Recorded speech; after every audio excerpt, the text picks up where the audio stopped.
Hi friends, it's been a while and I'm so sorry. Today we're going to read The Art Lesson. It's one of my favorite authors, Tomie dePaola.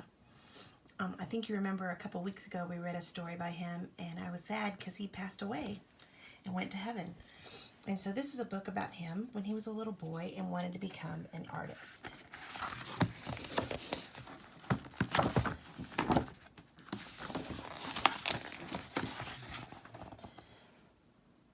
Tomie knew he wanted to be an artist when he grew up. He drew pictures everywhere he went.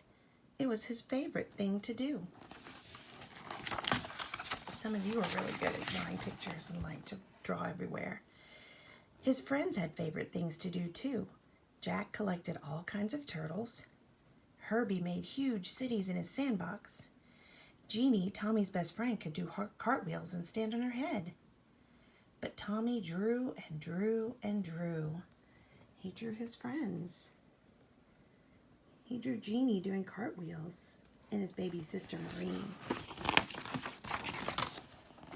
His twin cousins, who were already grown up, were in art school, learning to be real artists. They told him not to copy and to practice, practice, practice. So he did. Tomie put his pictures up on the walls of his half of the bedroom. His mom put them all around the house. His dad took him to the barbershop where he worked.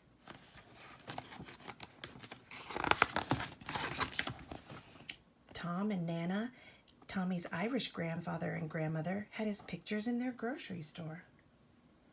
Nana Fall River, his Italian grandmother, put one in a special frame on his table next to the photograph of Aunt Chloe in her wedding dress.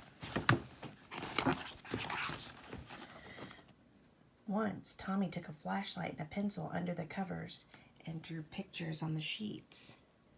But when his mom changed the sheets on Monday and found them, she said, "No more drawing on the sheets, Tomie." That's not a good idea, is it? Don't do that. His mom and dad were having a new house built, so Tomie drew pictures of what it would look like when it was finished. When the walls were up, one of the carpenters gave Tomie a bright piece of blue chalk. Tomie took the chalk and drew pictures all over the unfinished walls. But when the painters came, his dad said, "That's it, Tomie. No more drawing on the walls."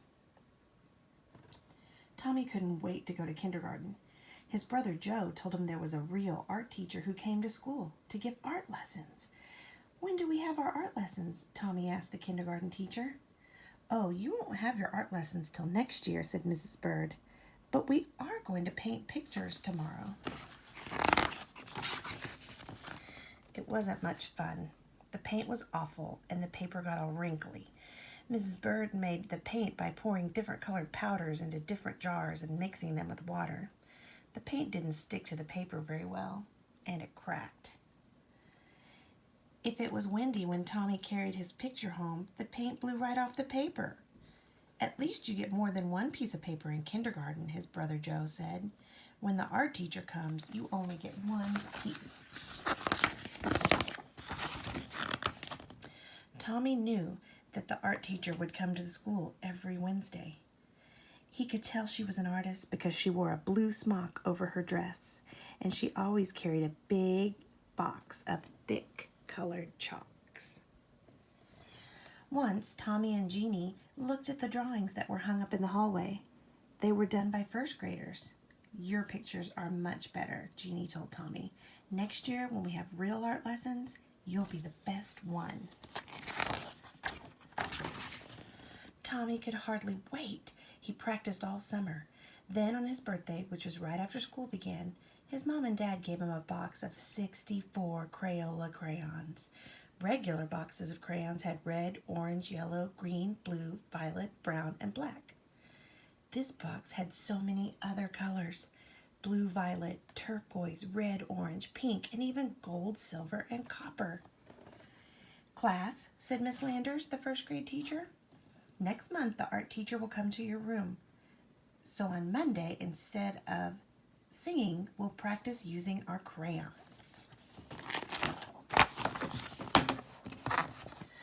On Monday, Tommy brought his 64 crayons to school. Miss Landers was not pleased. Everyone must use the same crayons, she said. School crayons. School crayons had only the same old 8 colors.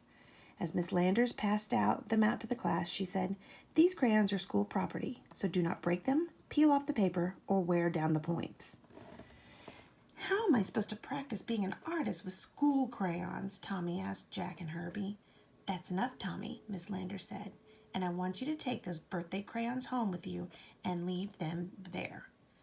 And Joe was right. They only got 1 piece of paper.